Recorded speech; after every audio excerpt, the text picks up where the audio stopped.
You're listening to the Author Inside You podcast, a weekly podcast designed to motivate you to finish writing a book, choose a publisher, and have your work build an audience. Keep listening if you're looking to get propelled into the next chapter of your life. And now, it's the Author Inside You podcast with your host, Leah and Matt Rafferty. Hello, and welcome to the Author Inside You podcast. I'm Matt Rafferty. And I'm Leah Rafferty. Joining us today is Len Testa, co-author of the Unofficial Guides to Walt Disney World. Len has stayed at every Disney hotel, experienced every Disney ride, and eaten at every Disney restaurant and food cart in the United States. Welcome, Len. Thank you for joining us today. Oh, thanks for having me, Matt. Hey, Leah. Hi, Len. Well, Len, you obviously really love Disney. And the book came out in the 1980s. What are you doing to keep it current? We have a whole team of people whose full-time jobs are ensuring that the content of the book is up to date. The book actually sells well enough, and the website is actually popular enough that we have people whose full-time jobs are to be in the Disney theme parks every day. Wow. I know. That sounds fun for a week.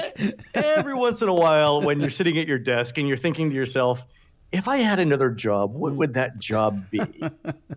Going to keep that in mind. Yeah. So and they do a fantastic job. So if we, for example, let's say that we need something at a hotel checked out, or a new ride opens, or a new ice cream cone comes out, and we need social media pictures for it. I can get somebody on the phone and have somebody there within a couple of hours to check it out. Yeah. That is really cool. So how many people are on your team? We have, I think 8 full-time and about a dozen part-time folks that we rely on a fairly regular basis. Wow. Plus the book staff is to at least another 4 more. Wow, that is great. Well, before we forget, what's the web page, since the book is really related to the web page? So the book is The Unofficial Guides. It's unofficialguides.com, and also the website for our Disney stuff is touringplans.com. Very cool. And then you've written other books also? Yeah, I've done Walt Disney World is my primary book. I've contributed to the Disneyland book, the Las Vegas book, a Washington D.C. book, which was a lot of fun, Disneyland Paris, and one of my all-time favorite books. We only did one edition of it. British theme parks. Wow. Okay. So writing and traveling go hand in hand with you. Yes. So how did you get interested in this? How did this all start? It's a great story. So I have a twin sister. We were always Disney theme park fans growing up. And even when we were adults, and we were living in North Carolina at the time, we would think nothing of hopping in the car on a Friday afternoon after work, driving the 12 hours to Orlando overnight. Spending a day and a half in the Disney theme parks and then driving home to get back in time for work on Monday. So during one of these trips, I was standing in line. It was actually a trip right before I started graduate school. I was standing in line for one of these rides with my sister in Disney World, and we waited for 2 hours. And I thought to myself, wow, there's got to be a better way to do all of this. So my idea was a computer program where you told the computer program, here are the rides I want to ride, and the computer program told you, here's the order in which you should ride the rides to minimize your wait in line. So that ended up being my master's thesis, is on computer algorithms for solving this thing called the time-dependent traveling salesman problem. But how I got into writing is really interesting. So I wrote a letter, an actual paper letter, and put it in the mail to Bob Selinger, who had, I think at that time, this was 1997, so he'd been writing the unofficial guide for 10, 12 years at the time. And I wrote him and I said, hey, I'm working on this computer program. You're doing something similar in this book, these things called touring plans, step-by-step itineraries for minimizing your wait in line. Do you have any data that I could use? And he actually called me. I remember where I was when he called me. And so we ended up talking, and it turns out he didn't actually have the data that I needed. He was looking at the problem a different way. But he was so helpful in pointing out everything he had learned in the last decade of being in a theme park. Like, for example, if you really wanted to minimize your time, if you really wanted the most efficient day, a great traveling tip is to find these restaurants that also had shows in them at the time, where you could basically do 2 things at once. Mm-hmm. And so it was through tips like that I kept adding them to the software, and we kept trying to make the software better and better. And so he was an integral part of my master's thesis. So then I graduated in 2000, and by that time I was spending so much time in the Disney theme parks, and I was carrying the book around with me too, right? Trying to match what I was seeing on the ground with the book. Sure.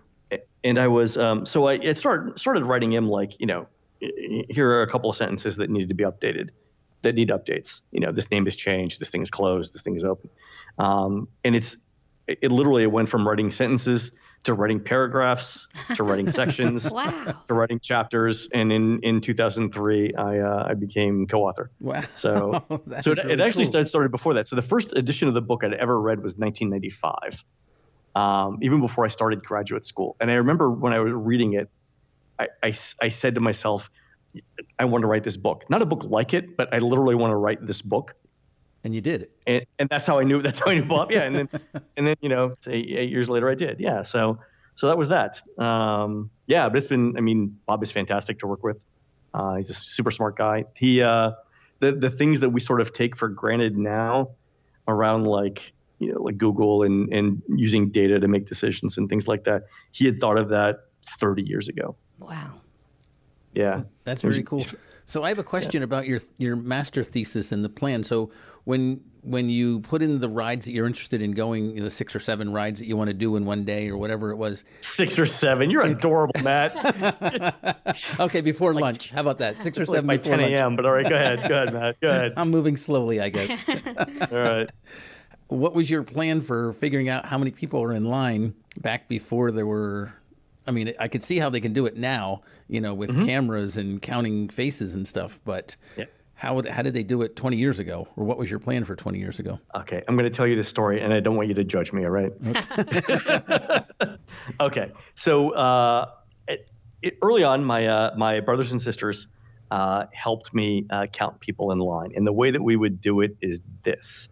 Let's take the Magic Kingdom, for example. So if you've ever been to a Disney theme park, it's sort of like a wagon wheel, hub and spoke architecture. So imagine that you have 2 people. So imagine it as a clock face. Sure. You have 2 people who start at 6 o'clock, and one is walking clockwise, one is walking counterclockwise. And as they walk, they pass by different attractions, and they either write down one of 2 things: the number of people in line, or the number of minutes that the sign outside the ride says you're going to wait from this point forward. So, for example, if you're walking past Space Mountain and the sign says 45-minute wait from this point, you write down 45.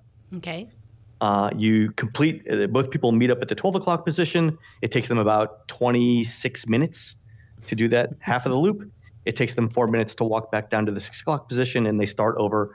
And you do that from the time the park opens to the time the park closes, which could be as many as 16 hours a day. But that's not the crazy part.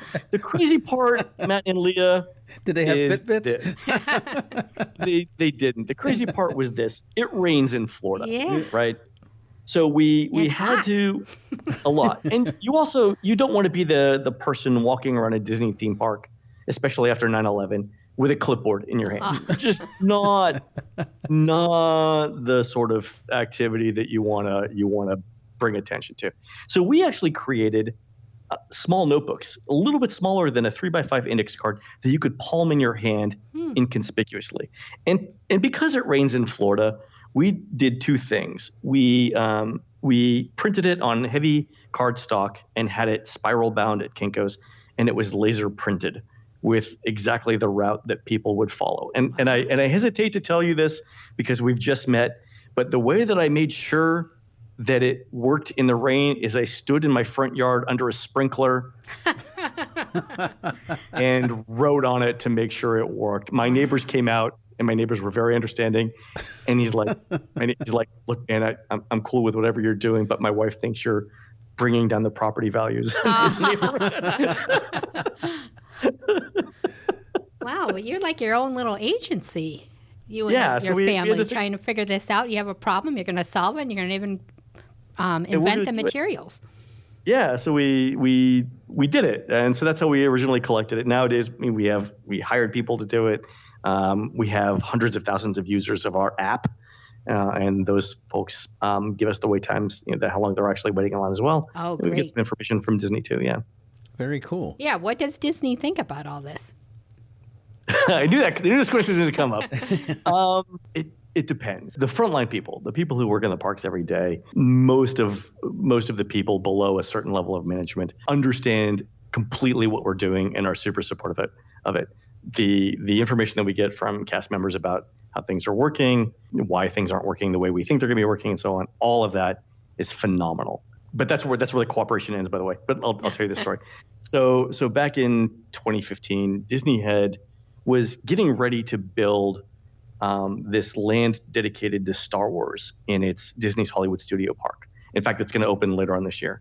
But in 2015, they were closing down a wide swath of Disney's Hollywood Studios to prepare for this and for another land that they were going to build. And as a result, at one point in 2015, there were exactly 4 rides and a handful of shows that were open in the park. The 4 rides were decent, but not, I mean, some of them were good, but there were 4 of them. And the shows themselves hadn't been updated sometimes in like 20 years. Wow. We wrote in the unofficial guide, Bob and I talked about this, and we said, you're charging $120 to get the park. Wow. You've got 4 rides. You've got some shows that haven't been updated since the park opened. It's not worth the money. Go somewhere else. Now, for a Disney guidebook to say, don't go to a Disney park is a radical stance, right? Yes. It's like Rick Steve saying, don't go to. It's like Rick Steve saying, don't go to Italy, right? He actually says that in for Vincenza, because he had a problem with a railway station. But anyway, it's like that, right? It's like somebody saying, don't go to Europe.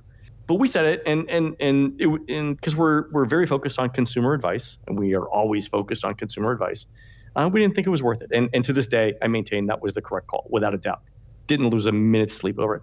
The book came out on a Monday. On Tuesday, it was quoted in the New York Times. Wow, that's great. We were never invited to a Disney media event again. We went for a good solid year where they just wouldn't answer emails. Wow. And so we learned some things, right? Let me say too, before that, there were old school Disney media people who maybe didn't like the idea of a book criticizing the theme parks. But the old school media people who worked in the 80s, 90s, and 2000s, they still cooperated with us on almost everything we did. And I'm not exaggerating when I say I had to call my media relations person more than once in the presence of an Orange County sheriff who was asking what I was doing on property, and they bailed me out. No, I have no problem. Yeah, apparently you can't sit underneath a monorail support structure for 8 hours counting buses without raising some suspicion. Anyway, good to know. But, yeah, I know, right?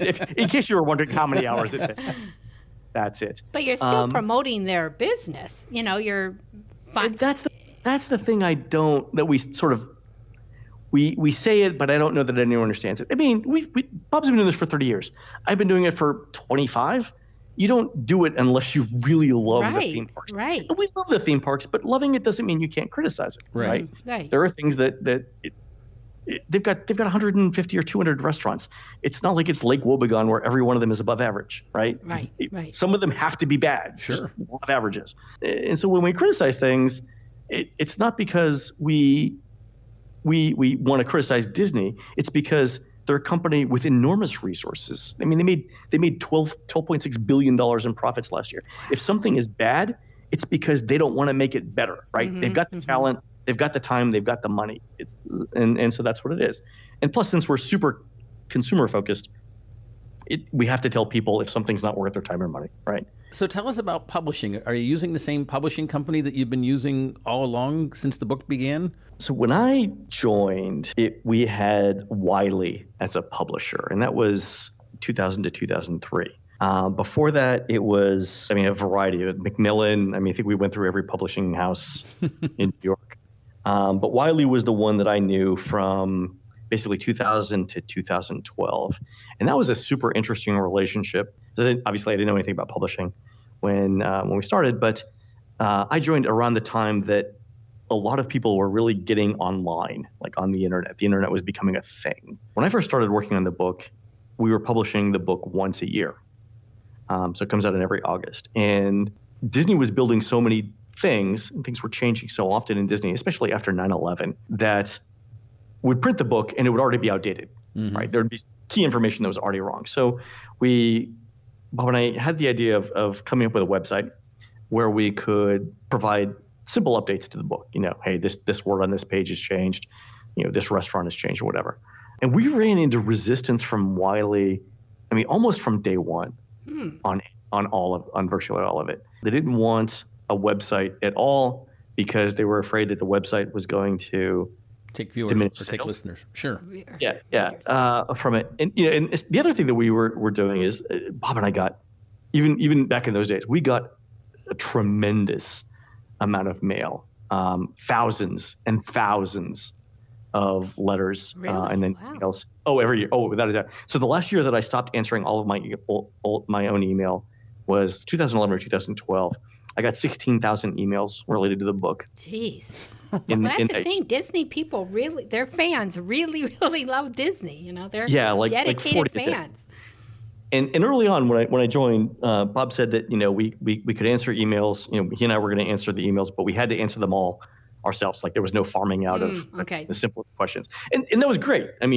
You connected with thousands of readers. Yeah, I bet. Yeah, when you write and it's hey, I'm Len and I'm writing the book and I'm answering your question, there's a connection there, right? Absolutely. And some of those people I talk to to this day, right? Almost 20 years later, and you learn a lot about what people need, and that was really, really key. And so that was a great insight. But there were things that we saw that people needed that we couldn't do in print format. And I'll give you one example. One of the things that Bob asked me to do early on was write 3 rules for saving money on Disney World tickets. Okay. Right. So what are the 3 rules that you have for getting the cheapest cheapest rates on Disney tickets? It turns out there are no 3 rules. Not 3 rules that are useful anyway. Move to Florida, right? Is that one of them? Move to Florida, buy from a reputable, but even then, sure.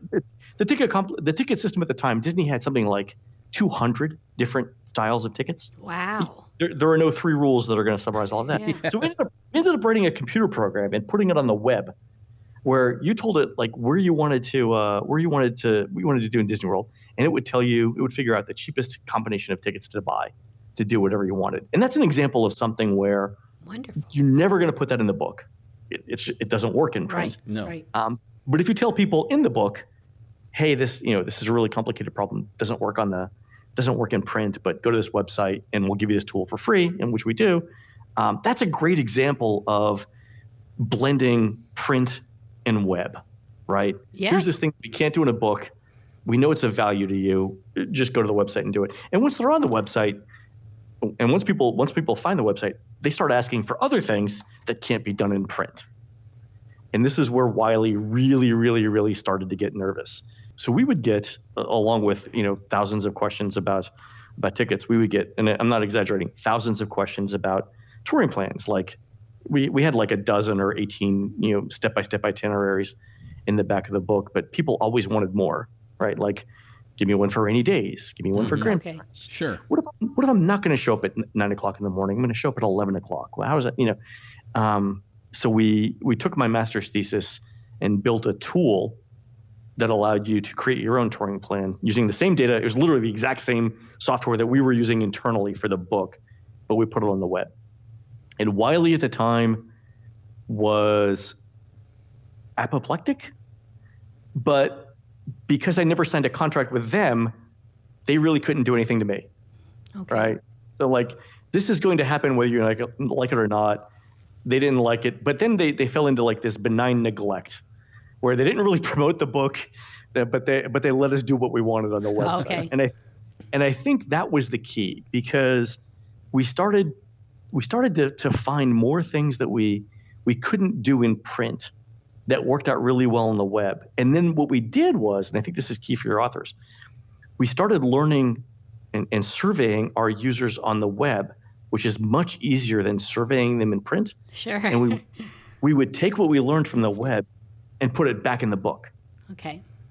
So one question that we got from people all the time was, like, Bob and Len, I'm going to Disney World. I'm staying at this hotel.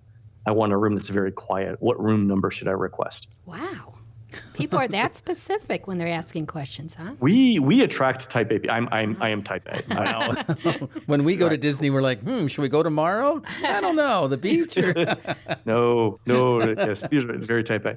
So Bob and I were, most of our most good decisions that Bob and I have made have come over some sort of alcoholic beverage. We were sitting at a bar in Disney World, and we were talking about the thousands of questions that we got in letters and emails about this, about hotel rooms, like what hotel room should I request.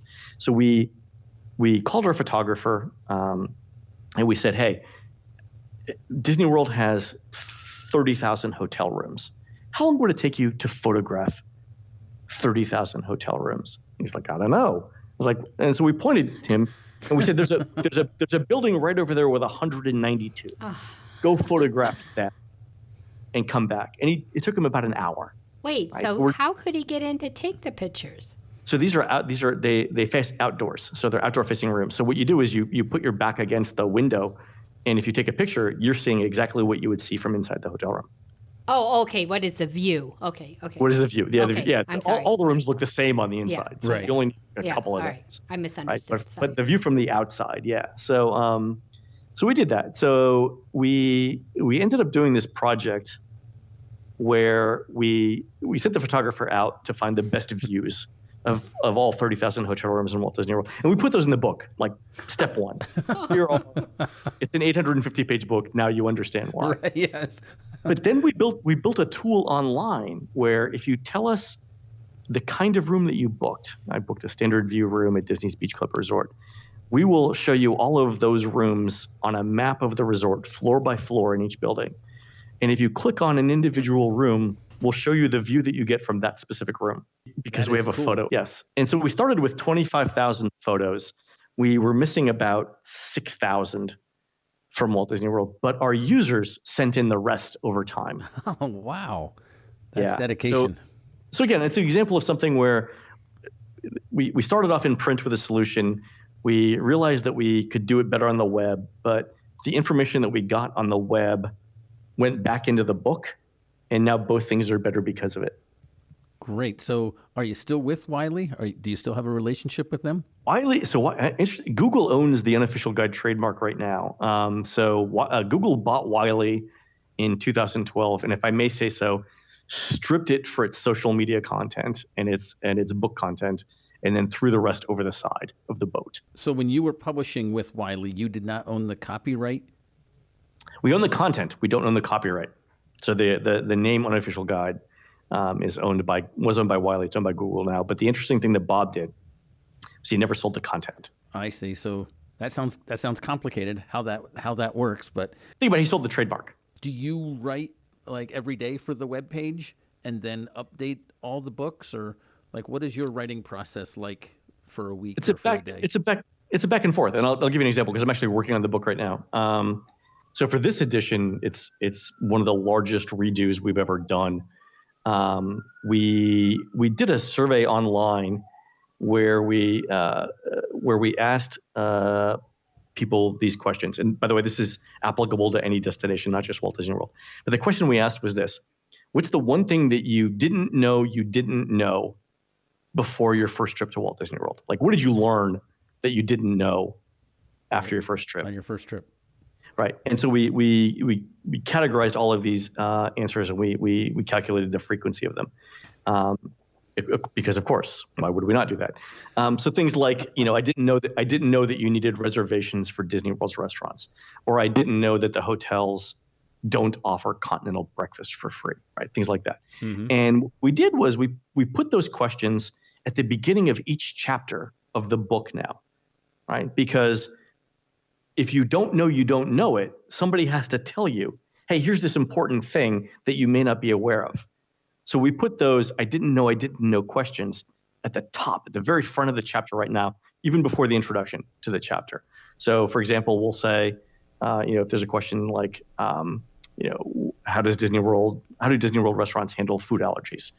See page, 1, 2, 3, 4. Mm-hmm. And we put those at the beginning of each chapter. So so basically it's like a hyperlink on the web, but in a book chapter at the beginning of the chapter. Okay, very cool. So we learned that, and then that's one thing we're doing. And the other thing we're doing is obviously the book is 850 pages. We're condensing it down now. Through our reader surveys, we realized that 96% of our readers stay at a Disney or Universal-owned hotel, and fewer than 1% of our readers stay at a budget offsite hotel during their trip. So we're adjusting like our hotel coverage accordingly. That makes sense. The other thing that we do is we get surveys on Disney World restaurants and attractions from readers every day. So we have about 300,000 restaurant surveys over the last 2 years. We have about 1 million attraction surveys. Wow. And in 2 years? 2 years, yeah. Wow. And because we have so much data, we partner with a number of colleges and universities who are interested in studying, Disney theme parks and various aspects of that. We didn't know that. That's interesting. Okay. Oh, tons. I mean, like most major universities in the United States really have contacted us at one point or another. Yeah. So we had a psychologist from Elon University in North Carolina email us or contact us back in 2016. Her name is Alexis Franzese, and she teaches a class called The Science of Happiness at Disney, where she takes a group of psychology undergrads or people taking her class down to Disney World for 3 or 4 weeks, and each student picks a research topic, and they go to Disney World and they do the research. So one year, one student's question was this: do boys and girls enjoy equally meeting the Disney princesses? Like, is there a gender gap? Interesting question. Okay. Right. So we looked at our survey results and when we helped the student, with the research, and it turns out when we looked at the data, no, there is no gender gap. Young boys and young girls equally enjoy meeting the Disney princesses. But when we looked at sort of the larger question, what do kids enjoy in Walt Disney World? The thing that we found was this: boys and girls or kids, if you rank like the top 20 things, if you rank the top 100 things there are to do in like the Magic Kingdom, the top 20 are all meeting characters, seeing parades, and seeing fireworks. Like the only ride in the top 20 is this thing called Mad Tea Party, where you sit in a teacup and spin around until you throw.